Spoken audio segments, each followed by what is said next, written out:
actually have, great skill with.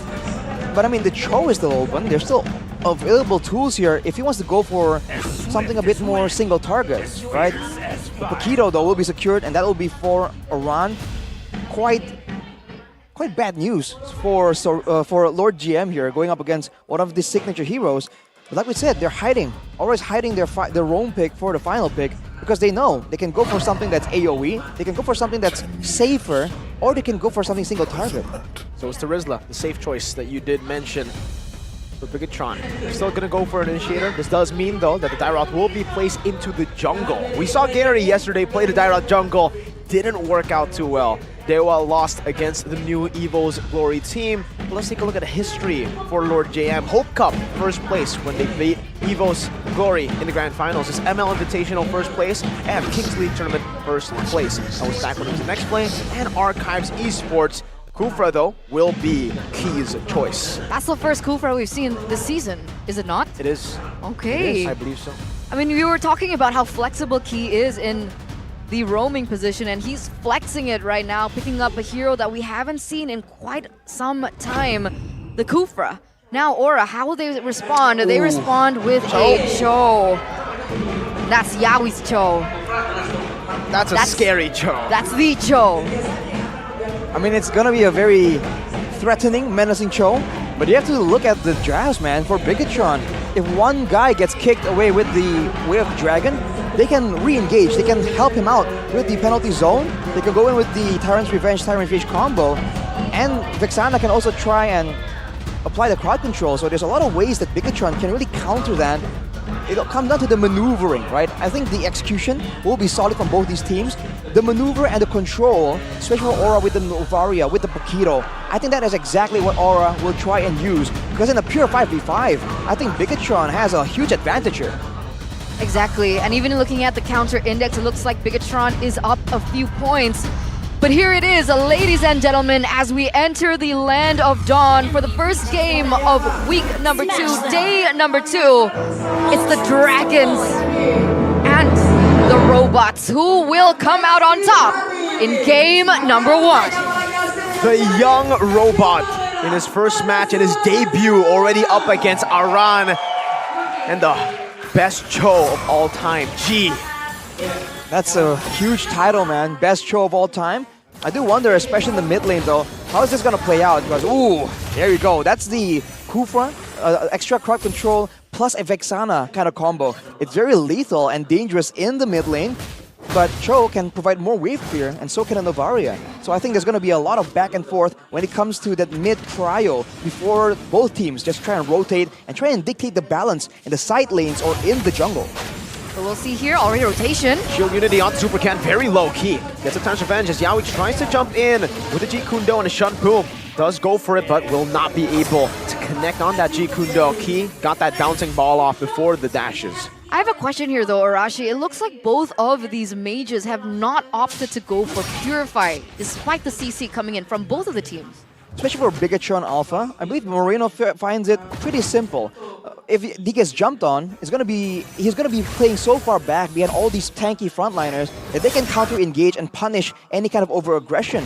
And he can also preemptively cast the Eternal Guard before the engage gets near him. So he's actually relatively safe, unless there's anything too crazy, and there's no real big AoE coming in from Aura. For Yeskiel, I think the mindset is quite similar. He is super long range, and he's not willing to really put himself in any position. So it's definitely more difficult to guarantee safety for Yeskiel, but you know, he's that confident in his execution. Yeah, let's see if the confidence pays off though. You can already see a rotation coming up, down in the top side. Lord JM actually. He's getting chunked quite low, but you can see here now Gugun, number 1 in terms of objective take. Can he take this against Bigatron? Yawi's getting low. Still able to get out. G Kundo as well gets a Chunpu reset to disengage, but that will mean that Aura will have to give a bit of prio back to BTR. Lord JM knows where Aran is, knows of this lingering threat with Aran there. Shield Unity going to be used up over with the penalty zone, locking him down. It's Gugun who wins out the rectory battle, but in the team fight, Bigatron are taking it. Yawi with a flicker G Kundo on the way to Dragon over to Super Ken, locking him down, but no follow-up next. Oh, Yeskiel tried to predict Super Ken's movement. Who won that trade? Kill for Turtle. I think Bigatron Alpha definitely win it. They did trade out not Key, sorry. They did get the kill to punish, but Gugun once again showing that he can match up even against Super Ken in the neutral objective contest. Looking at the talent prediction by Samsung Galaxy though, you're seeing the usual coming from Mirko, to say the least. The usual. What are you looking at me, Eterna? No reason. Okay. I see you've also tried to curse your team. Wow, dude. Anyway, Back to the point. the young dragon was a level below of Super Ken, and he was still able to get that retribution. How? I think at this point some people are chalking it up to luck, but I think as a team, everyone from Aura went in at the right time as well, despite the fact that, I mean, Lord GM tried to actually go with the penalty zone at the right moment, but hey, Gugu now, danger zone. Good terrify earlier. The Abyssum Strike, though, connects right with the Eternal Guard and knocks him up. Now it's going to be Key with Tyrant's Rage. Kabuki able to dodge away from it. Gugun still in the midst of it all as Key pops into Tyrant's Revenge to back off. Gugun very low. Iman doing a lot of damage. 2-0 lead now for BTR as Iman continues to bully. Goes in. Kabuki, no Purify. Kabuki? He used it already. No kill for Iman. They're able to disengage. Oran has rotated with Yehezkiel down below. Kabuki will recall, and this will give a whole lot of tempo to Iman. That would have been so brutal if Kabuki got taken down earlier on. I mean, Bigatron already has a 600 gold lead. With Aman picking up this Has Claws, is there any significance to that? Well, that means that he can stay in lane a lot longer, right? He doesn't have to care too much about the small trading engages that Kabuki will try and use on that carry, but look at that. Whoa! Amazing way the Dragon play onto the Roamer. Even Gugun jumping in with Shield Unity. This might be bad for Gugun. Oh, Aran jumps in. Abyssum Strike and Eternal Guard on the 3 members. Gugun very low, gets caught in the Curse Blast. And again, Yawi gets out, but it's a double kill for Moreno. That was insane, man. The fact that Aura were able to get some kind of advantage play, trying to set up for the spawning turtle, but then they go too deep near the turret, and they clump together against Vexana. And you're seeing again the Curse Blast, the passive also applied, leading to Moreno just getting 2 kills right there in one fell swoop. He's going for the glowing wand for more damage very, very early on. He went with the Impure Rage, so he doesn't really have the same kind of mana issues if he went for something like a Lethal Ignition. And that's really paying off in his mana usage and in his contest of control in the lane control in the mid lane. I want to remind you, ladies and gentlemen, that decision that they made in the mid lane earlier on resulted eventually to a 2,000 gold lead now for Bigatron in the first 6 minutes of the game, as they were able to utilize that 2-1 trade to get the objective and ultimately get the turret in the bottom lane. That's not the best decision made by Aura. I think a really weird decision for Gugun. Something uncharacteristic so far. Usually we see him a bit more objective-minded, but right there, again, going under the turret was something I wasn't expecting, especially against Vexana, because we've seen a lot of assassins and tanks alike go under the turret against Vexana. It never ends well. There's just way too much crowd control, and when you're terrified, you can't really make anything happen. So I think it's just something that they should really avoid here. Tyrant's Revenge and the Rage, but the Shield Unity is there onto the back of Mon. Sliding tackle, trying to get out of here, but Key gets knocked out, and Gugun picks up a kill too. And Mon and Key taken out. Man, that was a good trade, right? For Aura, I mean, now that's a 1,000 gold lead, so that entire thing made the difference, and Yawi goes in again? Superchan has a lot of sustain, though. He's a very tanky Dairoth.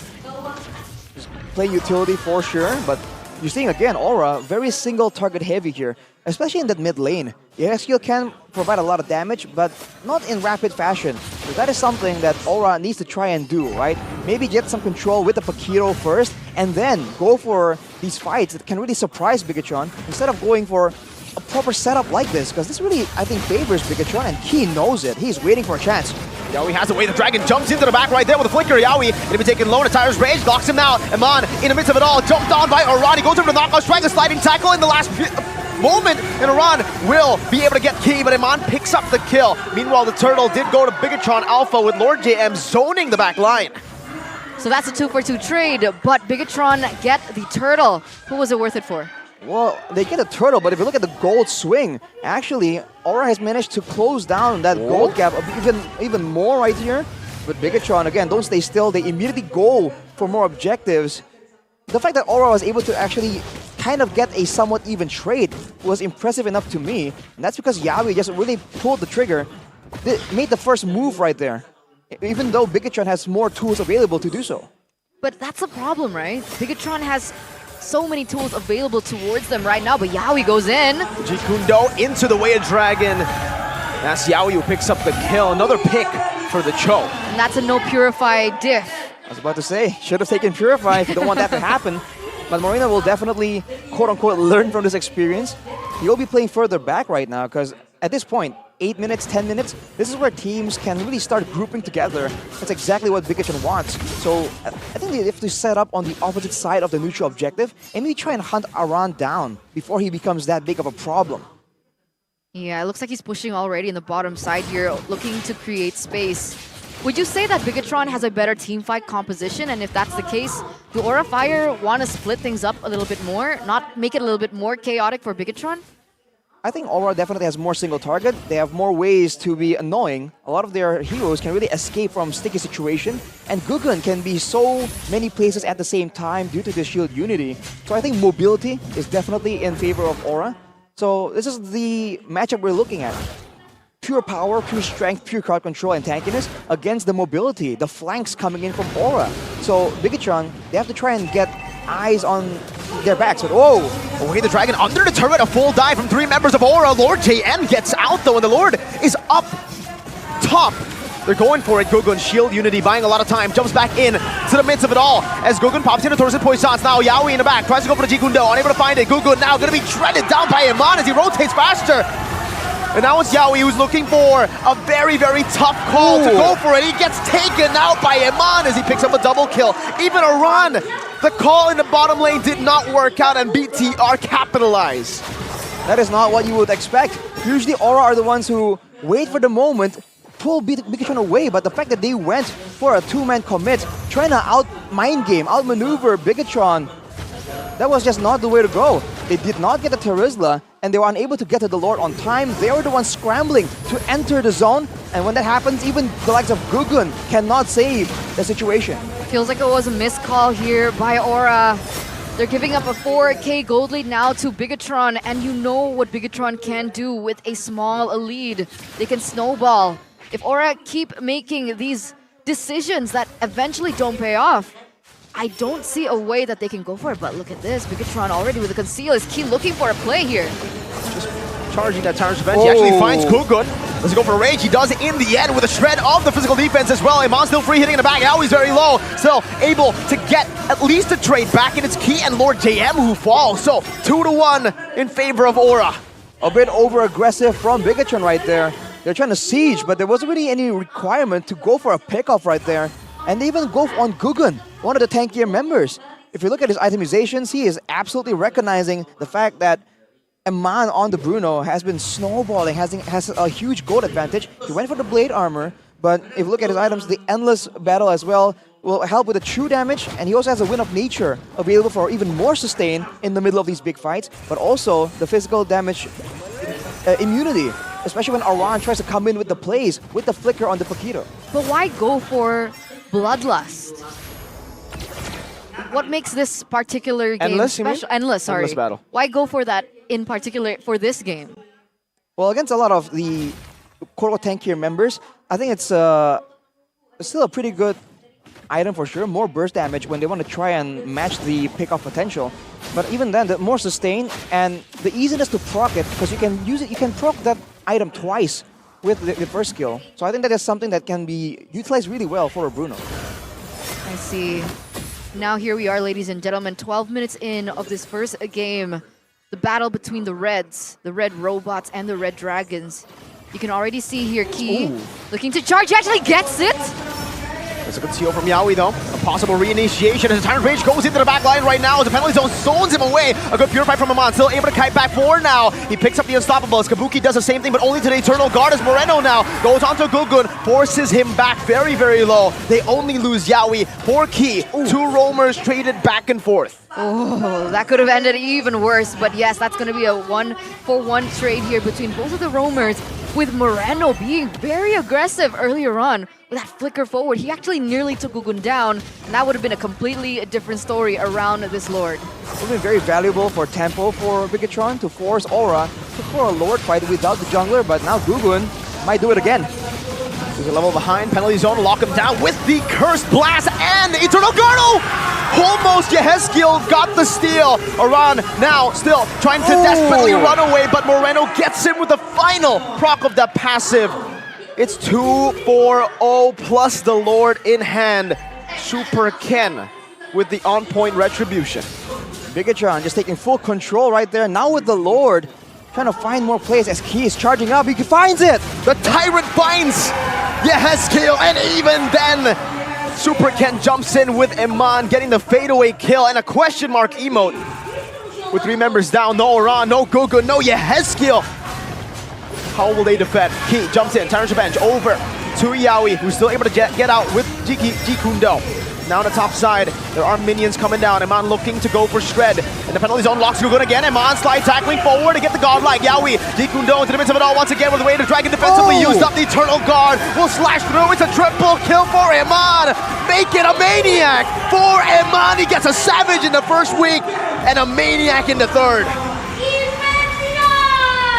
GGWP, Bigatron take game number 1 very convincingly. It's a good debut for Lord JM, replacing Sorizo in that EXP lane. And on the Terizla, he's making moves. All the moves you would require, man. Just getting out of... He doesn't engage a lot of these fights, but he always takes away the attention. And